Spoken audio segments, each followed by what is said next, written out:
Bonjour les gens, comment allez-vous aujourd'hui? Oh, moi ça va tranquille, tu vois. Je me suis levé tard ce matin, à 9 h, tranquille, une grosse nuit, tranquille aussi. Et pas beaucoup travaillé ce matin, et je me reposais un peu avant de rouvrir ce soir. Ça sert à rien de rester ouvert quand il n'y a personne. Tu te fais chier, t'as froid, à rien faire. Alors que tu peux faire des choses chez toi. D'abord, faut que je fasse la lessive. Et ouais, je fais la lessive aussi, ouais. Et donc, voilà, journée tranquille dans ce petit samedi. Donc je vous avais dit, j'ai 2 coups de gueule à faire. Finalement, il y en aura peut-être 3. Et à la fin, parce que je fais exprès de le garder pour la fin, quelque chose qui, à mon avis, est drôle, mais qui, moi, m'a fait très plaisir aujourd'hui. Donc, des fois, ça fait du bien de rigoler aussi.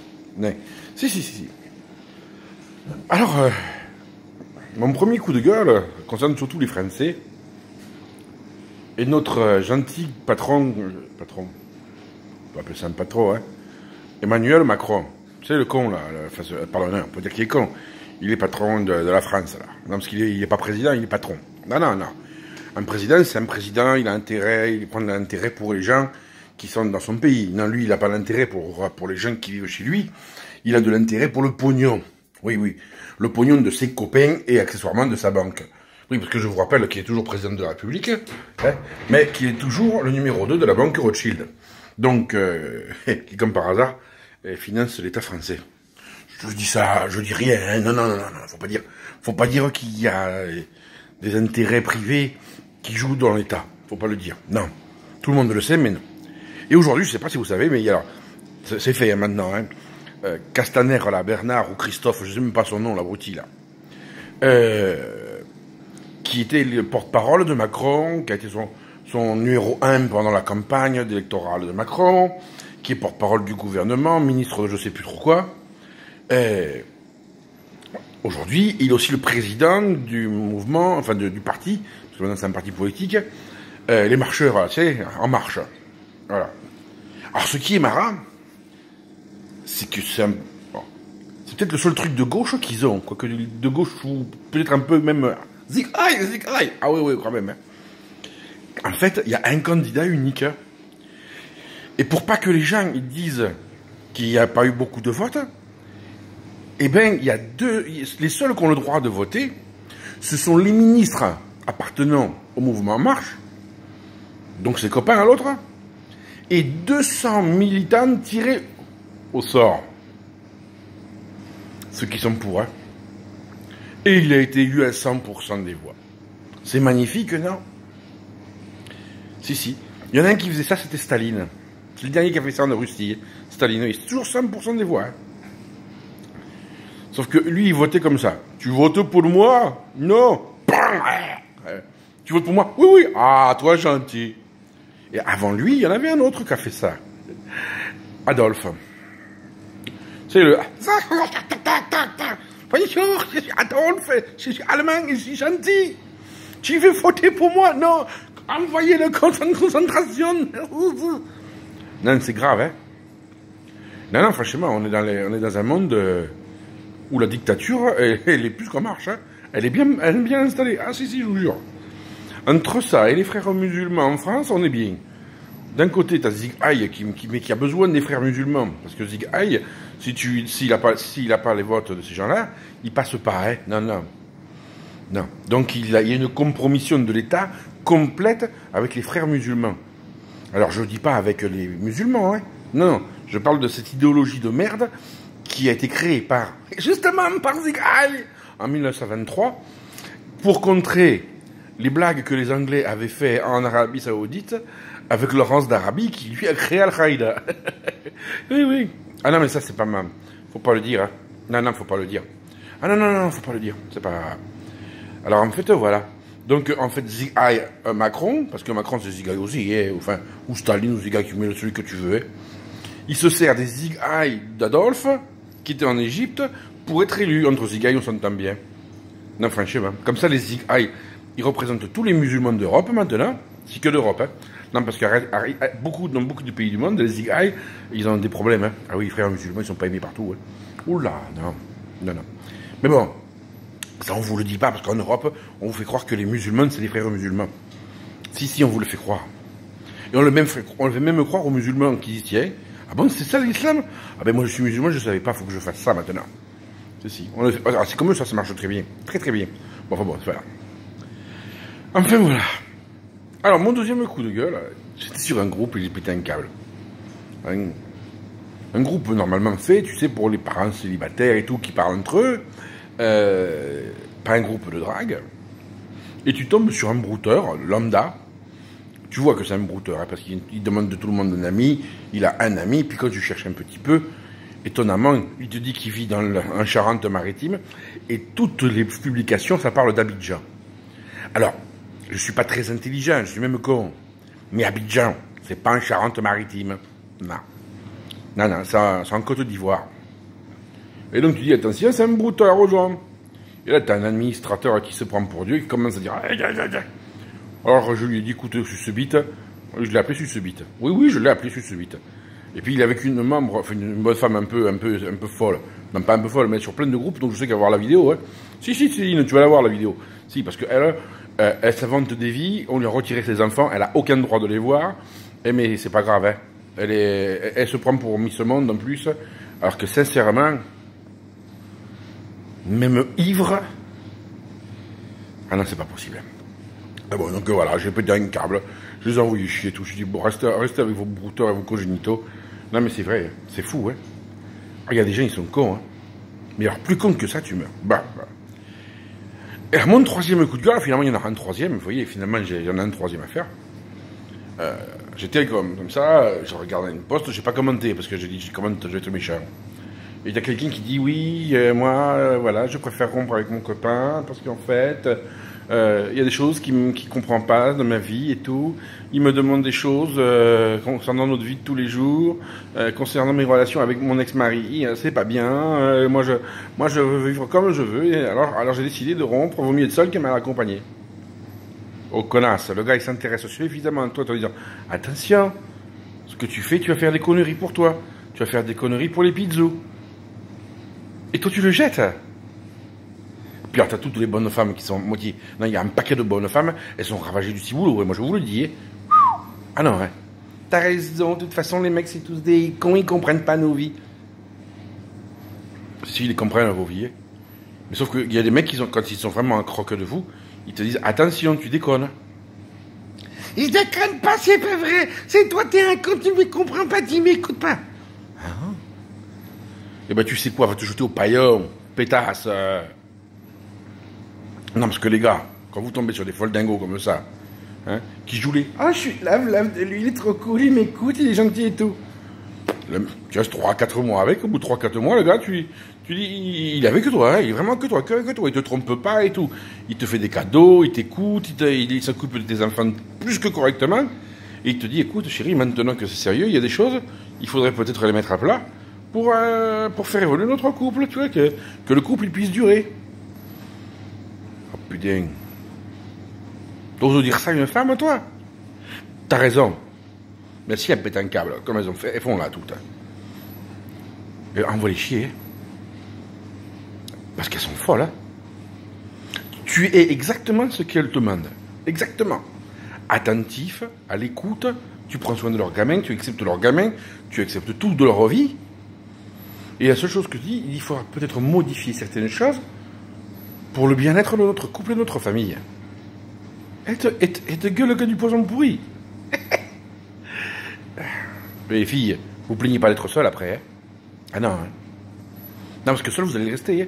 Acheter des chats, du Prozac, et une corde, hein, parce que ça finira peut-être au bout d'une corde. Et ouais. Non, vous jetez pas sous le train, c'est dégueulasse. Ah non, franchement. Puis ça met les gens en retard et tout, c'est pas sympa. Non, c'est pas sympa. Mais en fait, ça fait surtout peur pour leurs enfants.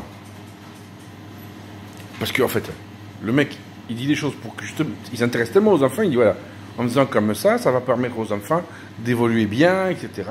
Moi, je trouve que... Voilà. Et elle, en fait, elle préfère que ses enfants soient déséquilibrés. Elle recrée un traumatisme à ses gamins. C'est fabuleux, non? Alors attention, il y a sûrement des mecs qui font ça aussi, hein. Ah non, mais je veux pas mentir, hein. Non, attention, hein. Je dis pas parce que c'est des femmes, hein. Il y a des mecs aussi cons que ça, hein. Ça, la connerie, malheureusement, ça n'a pas de sexe. Non. Mais franchement, faut arrêter les conneries, quoi. Franchement. Non, ça fait peur, hein. Enfin bon. Non mais c'est vrai, hein, moi je dis ce que j'ai à dire, hein, ça ne plaît pas. Il y en a, ils vont se reconnaître, hein. Ah oui, oui, mais ça va pas plaire. Hein, non, non. Donc voilà. Maintenant le point positif. Depuis quelques jours sur Insta, parce que je suis aussi sur Insta, j'ai un max de followers venus d'Inde, principalement de la région du Kerala, pardon, et de la ville de Mumbai. Jusque là, ça ne me pose pas de problème. J'ai rien contre les Indiens, mais bon, en général, mes posts, ils sont en français. Et je reçois des messages en ce moment de jeunes gens, en anglais, parce qu'ils m'écrivent en anglais. Il y en a qui m'ont écrit en français, et au début, j'ai cru que c'était Jules qui m'avait écrit. Non, non, je te jure, j'ai cru que c'était Jules. Ah non, mais difficile à comprendre. Et j'ai vu qu'en fait, c'était un jeune qui a une quinzaine d'années, qui vit en Inde, qui m'écrit, parce qu'il commence à apprendre le français. Et en fait, voilà, j'ai toute une classe, enfin plusieurs classes même, de gamins entre 15 et 17, 18 ans, qui sont mes followers maintenant, parce qu'il y a un professeur qui est tombé sur mes vidéos, et qui a décidé de se servir de mes vidéos pour faire apprendre le français aux enfants. Les pauvres. Alors, je remercie ce professeur, dont je tairai le nom, même si je l'ai lu, parce qu'il y a tellement de trucs bizarres dans les chiffres. Enfin, c'est écrit en français, hein, mais même quand tu le lis en français, ça fait plus enfin, un truc comme ça. Donc, j'ai rien contre les hindous, mais je suis incapable de prononcer vos noms, je suis désolé. Je vous demande vraiment un grand pardon. Là, j'avoue, moi, je maîtrise pas la langue du tout, même pour le lire en français. Et donc, ce prof, depuis un mois à peu près, il monte ma tête à tout le monde par mes vidéos YouTube. Je ne sais pas comment il est tombé dessus. Peut-être que quelqu'un lui a montré. Tiens, regarde, il y a un gars, il parle en français, il utilise des vrais mots des fois, et c'est amusant, quoi. Donc, et en fait, il se sert aussi de mes publications sur les mots difficiles, il se sert de mes publications sur les phrases du jour que je fais, etc. Quand je fais pas tout le temps en ce moment, j'avoue. Je reconnais. Alors je le refasse parce que sinon je vais priver les élèves de cours. Non mais je trouve ça génial en fait. Alors si un jour vous allez en Inde à Mumbai, parce que c'est la ville de Mumbai, et que vous entendez des petits hindous parler avec mon accent, en utilisant mon vocabulaire, soyez pas surpris. Alors moi je trouve ça génial. Ça franchement je vais vous dire, c'est génial. Et non, parce qu'il faut pas se mentir. Hein. T'arrives là-bas, et bonjour mon petit, comment vas-tu? Eh, ça va, cagasse, maintenant le taxi, va. Oh, tu parles quelle langue? Et je parle le français, moi. Paille, tu m'as pris pour qui? Ça peut surprendre, hein. Ça peut surprendre. Moi, je serais surpris, même le premier. Je regarde qui. Hein? Alors voilà, enfin, franchement, je trouve ça sympa. Alors, comme je sais qu'ils vont voir la vidéo, je vous remercie beaucoup d'être mes followers. Franchement, c'est un véritable honneur pour moi d'être suivi par vous. Et je vais faire attention à ce que je dis, dire moins de gros mots. Aujourd'hui, j'en ai balancé un paquet. Hein. Si, j'en ai pas lancé, je suis conscient. Oh là là. Non, mais il va falloir que je me maîtrise, parce que non, qu'on ne dise pas les Français, ils sont vulgaires, ils sont ceci, ils sont cela. Non, il ne faut pas. Après, on va dire que du mal de moi. Après, si un jour je vais aller en Inde, on dira, non, toi, t'as pas le visa, t'as parles mal. Alors en même temps, j'adore la culture indienne, hein. Non, franchement. Alors, je sais pas où j'adore le tandoori, mais franchement, les films indiens, j'adore. Je ne sais pas si vous connaissez, vous, les Français, les films indiens. Et je vous jure, les mecs, c'est Rambo, Superman, et tout le reste, en un seul vecteur. T'as le flic toujours avec les grosses moustaches, il fait à peu près comme moi, tu vois, donc un physique de star, en Inde. Il te fait des prises de karaté sur des voitures, il t'arrête en avion avec le petit doigt, avec l'autre main, il se bat contre l'armée de je sais pas qui, il a attrapé le tigre Shere Khan par les dents, il a mis un Maweshigeri à un éléphant, et en faisant ça, il a changé la couche de 7 bébés, fait 36 biberons et tout ça. Ah non, les films indiens, moi j'adore. Alors j'adore aussi les danses de Bollywood. Alors ça, j'avoue, je trouve ça super beau. Puis en plus, c'est un pays que j'aime beaucoup, avec le Sri Lanka. C'est vraiment une culture que moi, franchement, j'aime beaucoup. Et donc, c'est vraiment pour moi un honneur d'être suivi là-bas et d'être présenté là-bas. Même si je ne connais que Pondichéry et Bombay, je ne connais pas Mumbai. Alors, peut-être falloir que j'aille à Mumbai, peut-être faire un cours, moi, tout seul, avec le professeur, auprès de ses élèves. Ça serait vraiment un truc génial. Peut-être que je vais m'organiser ça dans l'année prochaine ou dans d'ici 2 ans, si je peux partir à Mumbai. Ça peut être vraiment un truc assez intéressant à vivre. Donc voilà ce que je voulais vous dire. Je savais que ça dépasserait 10 minutes. Hein. Et ouais, ça fait déjà un quart d'heure que je parle. Je suis vraiment, c'est pas trop. Hein. Non, c'est pas beaucoup un quart d'heure. Bon, vous êtes bien capable de regarder Hanouna pendant 1h30. Hein, peut-être même plus. Alors, vous n'allez pas me prendre de la tête pour un quart d'heure. Hein. Donc voilà. Soyez heureux, rendez heureux. Je vais essayer pour un peu de temps de le dire en hindou. Je vous le promets. Ça risque d'être très drôle. Je peux pas vous promettre de faire une vidéo complète en hindou. Ou alors d'ici 2077 à peu près. Voilà, vous serez plus au collège, ni au lycée, moi non plus. Hein. Normalement en 2077, d'après les prévisions, je serai en train de me faire bouffer par les asticots. Et si. Comme tout le monde. Avant que je me fasse brûler, je sais pas. On va voir, j'ai le temps. Voilà. En même temps, avec les gaz que j'ai, si je les brûle, je fais exploser la chaudière. Hein. Ah non de Dieu, moi j'ai une machine à gaz. Cette nuit, je sais pas ce que j'ai eu, mais alors. Ah ben j'ai été à fanfare, moi tout seul, hein, une vraie fanfare. Oh là là là là. Ouais, je le dis. Hein, c'est pas facile comme ça de trouver une femme. Qui te dit que je cherche une femme. Un homme non plus. Non, je cherche pas un homme, tu m'as pris pour qui toi? Oh. Pouh, ramponne d'oeil. Oh, bébé, là. Bon. Allez. Soyez heureux, rendez heureux. Bon samedi à tous et à toutes. Et pour ceux qui vont regarder la vidéo, j'espère que vous aurez pris un peu de plaisir. Et je ne m'excuse pas du tout auprès des personnes que j'ai citées, d'avoir cité leur nom. J'ai aucune raison de le faire. Allez, je balance tout de suite sur YouTube. Abonnez-vous si vous le voulez, hein, ça vous fera pas de mal. Je suis aussi sur Insta, cherchez-moi sur Insta. Je suis partout.